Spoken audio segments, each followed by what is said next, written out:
तो शुरुआत करते हैं हम लोग कहाँ से? बंगाल से। सबसे पहले किसके बारे में देखेंगे? बंगाल के बारे में देखेंगे। ठीक, बंगाल। तो अगर थोड़ा सा आप बंगाल को समझो, थोड़ा सा बैकग्राउंड में जाओ बंगाल के, ठीक है, चाहो तो आप यहाँ पर टॉपिक डाल लो, ऐसे प्रोविंशियल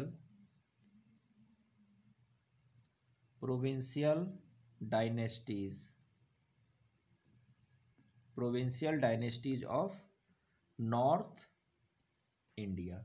क्योंकि साउथ इंडिया और डेक्कन का तो हमने देख लिया, साउथ इंडिया में विजयनगर, डेक्कन में बहमनी। तो नॉर्थ इंडिया के जो अपने आप को अलग करके अपनी अपनी अलग डायनेस्टीज इंडिपेंडेंट शुरू किए थे, उनकी कहानी है ये। ठीक है, तो खैर, तो अगर थोड़ा सा बंगाल की हिस्ट्री को जाएं, जो हमने पहले पढ़ा है, तो हमने जो पहले पढ़ा है वो ये पढ़ा है कि बंगाल पहले अंडर द पाला, कब? इन द 8th सेंचुरी, यानी कि 800 से लेकर कुछ समय तक। और पाला, तो पाला के टाइम में क्या देखा? ट्रिपेटाइट स्ट्रगल वगैरह हुआ था, प्रतिहारा, पाला और राष्ट्रकूटा के बीच में। इसके बाद पाला के बाद आते हैं क्या? सेनाज इन द 12th सेंचुरी। ये हमने अर्ली मेडिवल हिस्ट्री में देख रखा है। और इसी वक्त फिर हमने देखा था कि जब तराइन, क्या? After the battle of Tarain, क्या? तराइन कब? 1792, 91 फर्स्ट और सेकेंड तराइन बैटल में जब कौन? मोहम्मद गौरी पृथ्वीराज थर्ड को हरा देता है, तो अब किसका शासन आ जाता है? मोहम्मद गौरी का शासन आता है।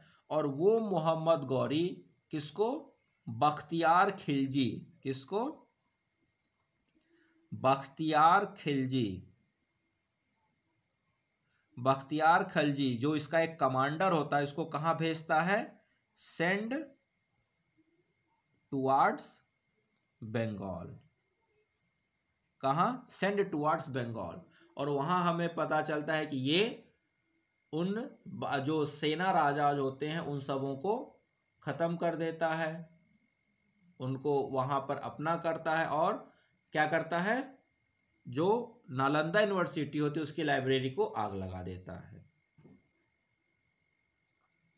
तो इस तरह से क्या होता है कि वहाँ पर बख्तियार खिलजी का शासन चलता है, लेकिन अभी वो दिल्ली के कंट्रोल में नहीं है।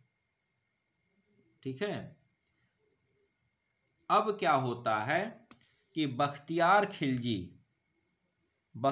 खिलजी की डेथ हो जाती है। तो लिखिए आफ्टर, ऐसे ही लिख लीजिए चार्ट बनाकर, आफ्टर डेथ ऑफ बख्तियार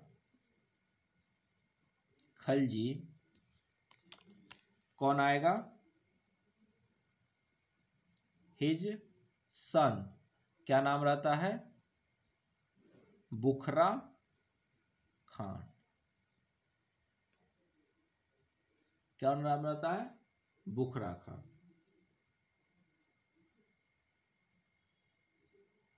नहीं सॉरी, बुखरा खान नहीं, बुखरा खान तो बलबन का बेटा है। हाँ, आफ्टर बख्तियार खिलजी, ऐसे समझिए, बख्तियार खिलजी के बाद क्या होता है?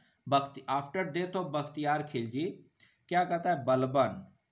बलबन, ऐसे लिखिए, Balban forced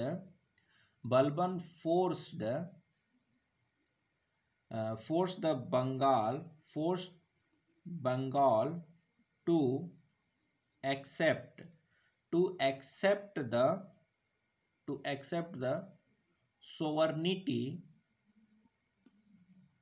to accept the sovereignty of Delhi। कौन? बख्तियार खिलजी के बाद कोई वहाँ पर ऐसा इम्पोर्टेंट राजा नहीं आ पाता। वहाँ के पीपल ही थोड़ा सा इंडिपेंडेंस वगैरह को सपोर्ट कर देते हैं, लेकिन कोई मजबूत शासक दिल्ली को नहीं मिल पाता। इस वजह से क्या होता है, बलबन उस वक्त काफ़ी ज़्यादा पावरफुल रहता है। तो बलबन क्या करता है, इसको बंगाल को फोर्स करता है दिल्ली की सॉवरेनिटी को एक्सेप्ट करने के लिए, और एक्सेप्ट करवा भी देता है। और जैसे एक्सेप्ट करवाता है तो क्या करता है, इसको बुखरा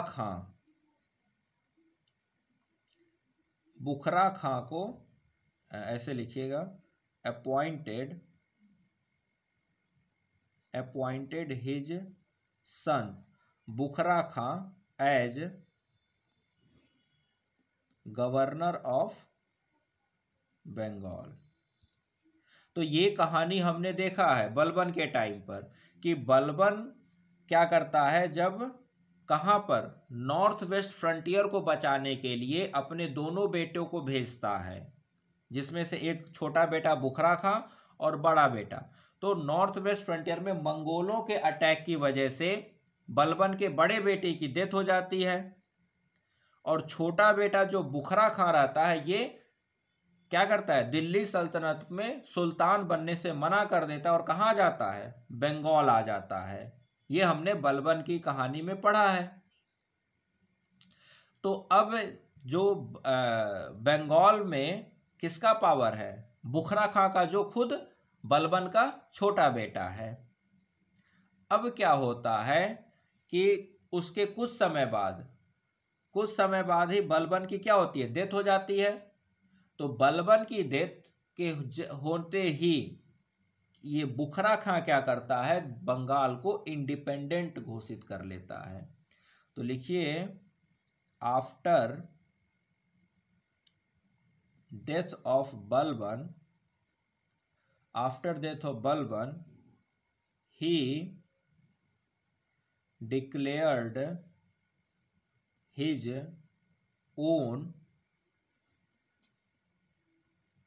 इंडिपेंडेंस।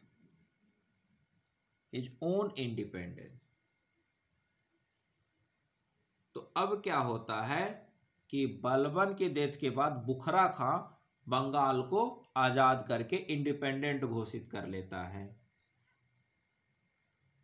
तब तक ये, अब यहां पर कुछ दिक्कत नहीं रहती है। बलबन के बाद उधर दिल्ली सल्तनत आपस में अपना लगा रहते हैं, जो भी रहेगा ये अपने आप को इंडिपेंडेंट घोषित करता है। अब आता है गयासुद्दीन तुगलक। कौन आएगा, अलाउद्दीन खिलजी इधर नहीं आता। अब आ जाती है बात गयासुद्दीन तुगलक की। गयासुद्दीन तुगलक बंगाल को अपने में मिलाने की कोशिश करता है। गयासुद्दीन तुगलक बंगाल को मिलाने की कोशिश करता है, बट थोड़ा सा वो कोशिश करता है, लेकिन अब बुखरा खां भी नहीं है। बात को समझिए, बुखरा खां भी नहीं, और बंगाल को में काफ़ी ज़्यादा दिक्कतें खड़ी हो चुकी हैं। बुखरा खां भी नहीं है, और बुखरा खां के बाद अब कुछ बंगाल में ऐसा कोई मजबूत शासक नहीं है। तो बंगाल में काफ़ी ज़्यादा दिक्कतें खड़ी हो चुकी हैं। तो उन सब दिक्कतों को सॉल्व करने के लिए, अब कहाँ से दिक्कत आती है, क्या आती है, उसके उतना अभी नहीं पढ़ना। हमें बंगाल पर पीएचडी नहीं करनी है, बस इतना समझना है कि बंगाल कैसे अलग हुआ दिल्ली सल्तनत से, वो हम समझने की कोशिश कर रहे हैं। तो यहाँ तक की कहानी बिल्कुल सिंपल है कि बख्तियार खिलजी को भेजा। बख्तियार खिलजी के डेथ के बाद बलबन क्या करता है, बंगाल को दिल्ली सुल्तनत के अंडर लाता है, लेकिन कैसे, अपने बेटे बुखरा खां को वहाँ गवर्नर बनाकर। और जैसे ही बलबन की डेथ होती है, वैसे ही बुखरा खां, उसी का बेटा, क्या करता है, अपने आप को दिल्ली सल्तनत से अलग कर लेता है। ठीक है ना। और हमें ये पता है कि बलबन के बाद, गयासुद्दीन बलबन के बाद जलालुद्दीन खिलजी राजा बनता है, उसके बाद अलाउद्दीन खिलजी राजा बनता है। और अलाउद्दीन खिलजी क्या करता है, गुजरात को जीतता है, रणथंबोर को जीतता है, चित्तौड़ को जीतता है, मालवा को जीतता है, हमने सब पढ़ा है। डेक्कन को जीतता है, वारंगल, मदुरई सबको जीतता है, लेकिन बंगाल की तरफ अलाउद्दीन खिलजी नहीं जाता है। क्यों नहीं गया ये हमें नहीं पता, क्योंकि हमें वो इतना ज़्यादा डिटेल में नहीं पढ़ना। हमने अलाउद्दीन खिलजी के मार्केट रिफॉर्म्स, मिलिट्री रिफॉर्म्स सब पढ़े हैं, और अलाउद्दीन खिलजी के मिलिट्री कॉन्क्वेस्ट भी देखे, जिसमें वो हमने पढ़ा है गुजरात को जीतता है, रणथंबोर जीतता है, चित्तौड़, मालवा, डेक्कन, देवगिरी, वारंगल, मदुरई सब देखा। और साथ में हमने देखा कि उसी के टाइम पर क्या होते हैं, मंगोल्स इन्वेजन भी होते हैं, वो सब हमने पढ़ा। लेकिन अलाउद्दीन खिलजी का हम लोगों ने बंगाल के साथ कोई रिलेशन नहीं पढ़ा था। अब क्या होता है कि यहाँ पर बंगाल में काफ़ी ज़्यादा दिक्कतें खड़ी होती हैं, और बंगाल कई बार कोशिश करता है मतलब अलग होने की और भी करने की।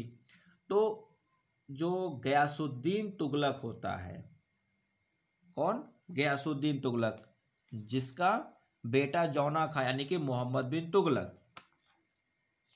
तो गयास, हमें ये पता है कि भाई अलाउद्दीन खिलजी के बाद कौन कोशिश करता है, मलिक कफूर ट्राई करता है वहाँ पर करने का, लेकिन गाजी मलिक अटैक करके क्या करता है, दिल्ली सल्तनत को अपने कंट्रोल में ले लेता है। और वही गाजी मलिक अब किस नाम से, गयासुद्दीन तुगलक के नाम से, गयासुद्दीन तुगलक के नाम से सुल्तान बनता है गाजी मलिक, और उसका बेटा रहता है जौना खां, और जब जौना खां गद्दी पर बैठता है तो मोहम्मद बिन तुगलक।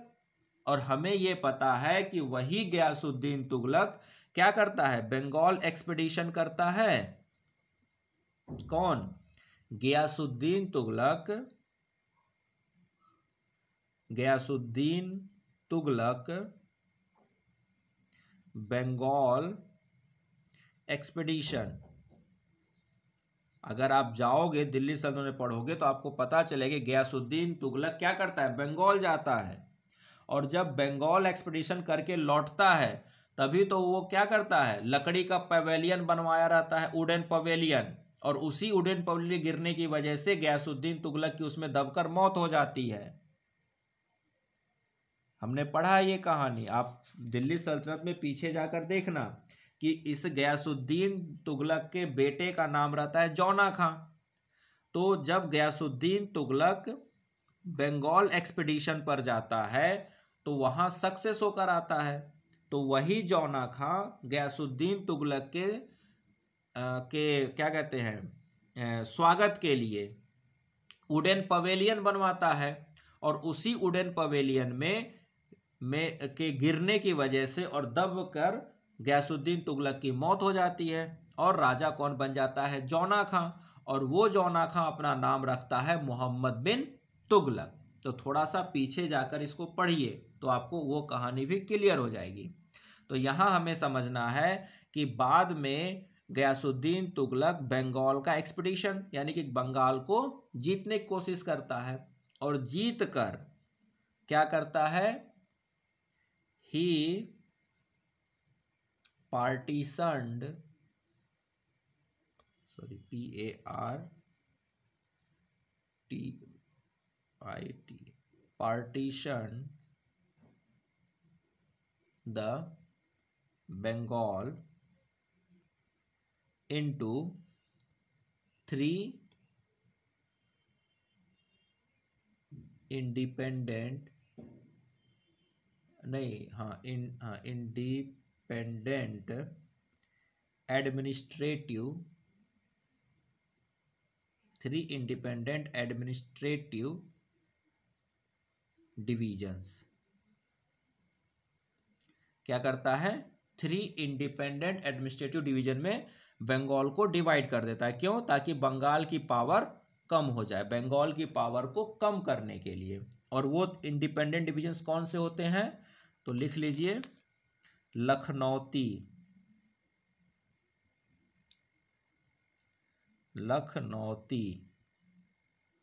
दूसरा होता है सतगांव, और तीसरा डिवीजन है सरन गांव। इन 3 डिविजन्स में कौन, गयासुद्दीन तुगलक बंगाल को डिवाइड कर देता है। बट बंगाल की प्रॉब्लम सॉल्व नहीं होती है, बट बंगाल की प्रॉब्लम सॉल्व नहीं होती है। तो अब क्या हो, जब बंगाल की प्रॉब्लम सॉल्व नहीं होती और इसी बीच में जैसे ही बंगाल से लौट के आता है गयासुद्दीन तुगलक, वैसे ही उसकी डेथ हो जाती है। तो अब राजा कौन बनेगा, मोहम्मद बिन तुगलक। अब मोहम्मद बिन तुगलक जब राजा बनता है तो मोहम्मद बिन तुगलक इस प्रॉब्लम को सॉल्व करने की कोशिश करता है। तो यहां लिखिएगा बट, लिखिए ऐसे, but Bengal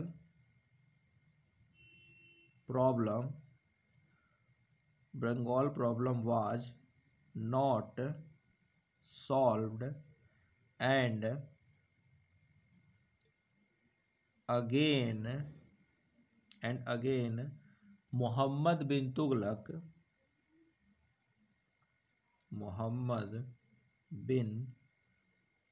Tughlaq tried to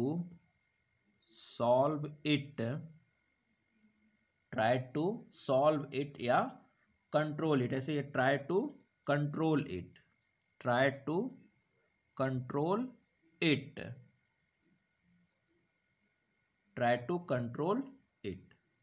लेकिन बट फेल्ड। तो कौन, मोहम्मद बिन तुगलक बंगाल प्रॉब्लम को सॉल्व करने की कोशिश करता है बट फेल हो जाता है। और हमें पता है कि मोहम्मद बिन तुगलक के टाइम पर ही बहुत से ऐसे रेबेलियंस होते हैं जो अपने आप को दिल्ली सल्तनत से अलग करने की कोशिश करते हैं, ये भी हमने देखा। और हमने ये भी जाना कि मोहम्मद बिन तुगलक अपने लास्ट टाइम में उन रेबेलियंस को कंट्रोल करने की कोशिश में काफ़ी ज़्यादा बिजी हो जाता है। और थाटा में रेबेलियन को कंट्रोल करने में तो मोहम्मद बिन तुगलक की डेथ हो जाती है। उन जंगलों में दो साल तक वो घूमता रह जाता है रेबेलियंस को सप्रेस करने के में, और वहीं पर उसकी डेथ भी हो जाती है मोहम्मद बिन तुगलक की। तो बाद में जब दिल्ली सल्तनत और वीक हुआ तो यहां लिखिएगा when दिल्ली सल्तनत further weakens,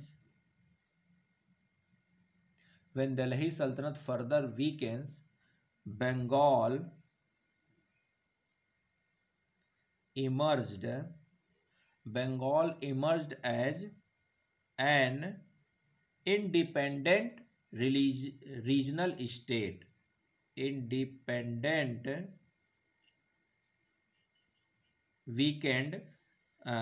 When Delhi Sultanate further weakens, Bengal emerged as an independent regional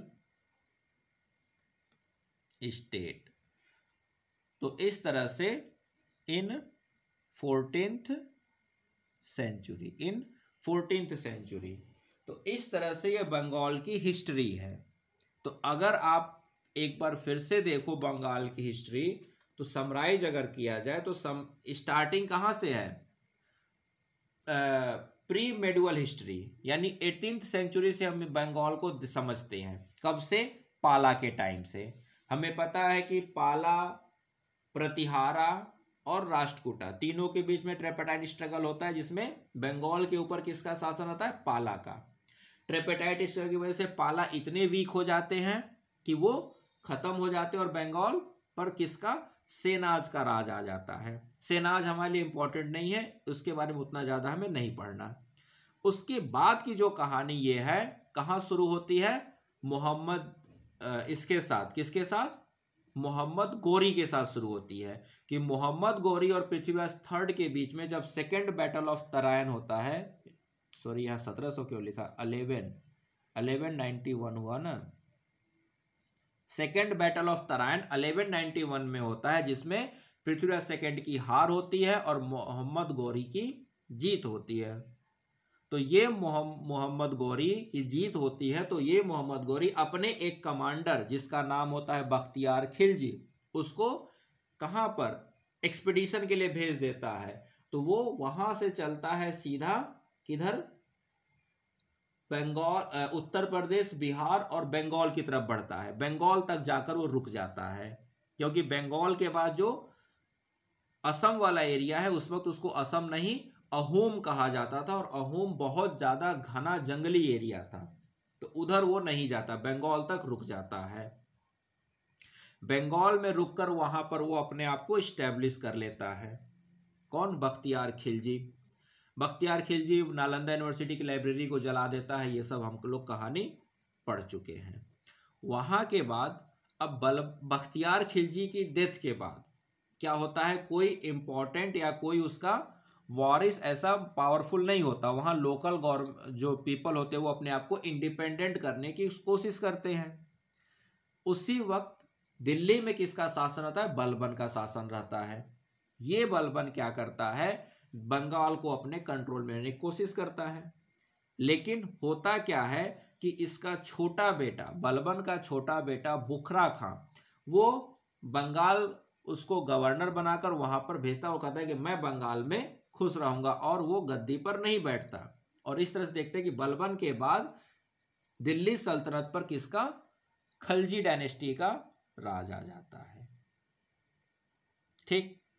अब होता क्या है कि खलजी डायनेस्टी में कोई बंगाल की तरफ टच नहीं करता, क्योंकि बंगाल का जो राजा है बुखरा खां वो उधर ट्रिब्यूट वगैरह देता रहता है, तो इसलिए उसको रेवेन्यू मिल रहा है, वो चुपचाप पड़ा हुआ है। अलाउद्दीन खिलजी। अलाउद्दीन खिलजी की डेथ के बाद हमें पता है कि गाजी मलिक आता है, दिल्ली सल्तनत पर कब्जा करता है, जो अपना नाम गयासुद्दीन तुगलक के नाम से क्या होता है, दिल्ली पर बैठता है। किस नाम से? गयासुद्दीन तुगलक के नाम से दिल्ली सल्तनत पर गद्दी पर बैठता है। ये गयासुद्दीन तुगलक बंगाल को कंट्रोल करने की कोशिश करता है। तो कंट्रोल करने की कोशिश में कि बंगाल की प्रॉब्लम को सॉल्व करने की कोशिश करता है। तो गयासुद्दीन तुगलक बंगाल की प्रॉब्लम को सॉल्व करने के लिए बंगाल आता है। बंगाल को पूरी तरह से क्या करता है, 3 हिस्सों में एडमिनिस्ट्रेटिव डिविजन्स में तोड़ देता है। बंगाल को 3 एडमिनिस्ट्रेटिव डिविजन्स में डिवाइड करता है, लखनौती, सतगांव एंड सोनारगांव। क्या? सोनारगांव, SONAR, सोनारगांव। इन 3 हिस्सों में तोड़ देता है। और इसी एक्सपीडिशन से जब गयासुद्दीन तुगलक लौटता है तो उसी के क्या कहते हैं, वेलकम सेरेमनी में इसकी डेथ हो जाती है वुडन पवेलियन के गिरने से। तो अब सुल्तान कौन बनेगा? गयासुद्दीन तुगलक का बेटा जौना खां। जौना खां सुल्तान बनता है। वो अपना क्या नाम रखता है? मोहम्मद बिन तुगलक। सुल्तान बनने के बाद वो अपना क्या नाम रखता है? जौना खां मोहम्मद बिन तुगलक। अब ये मोहम्मद बिन तुगलक कोशिश करता है फिर से बंगाल को अपने कंट्रोल में लेने की, बट ले नहीं पाता है। और जब दिल्ली सल्तनत और वीक हो जाती है तो 1338 यानी कि 14th सेंचुरी में बंगाल खुद को अलग कर लेता है दिल्ली सल्तनत से। और इस तरह से हम देखते हैं कि बंगाल अपने आप में एक इंडिपेंडेंट रीजनल स्टेट बन जाता है। तो शुरुआत कहां से हुई? बंगाल की दिल्ली सल्तनत में एंट्री की 1191। देखा जाए तो कभी भी बंगाल दिल्ली सल्तनत का एक संपूर्ण हिस्सा या एक कंप्लीट हिस्सा बना ही नहीं, क्योंकि बख्तियार खिलजी जब वहां पर था तो उस वक्त दिल्ली सल्तनत पर यहाँ पर कुतुबुद्दीन ऐबक और इल्तुतमिश थे। वहां पर बख्तियार खिलजी खुद ही अलग कमांडर था उनके बराबर का, तो इस वजह से कभी हुआ नहीं।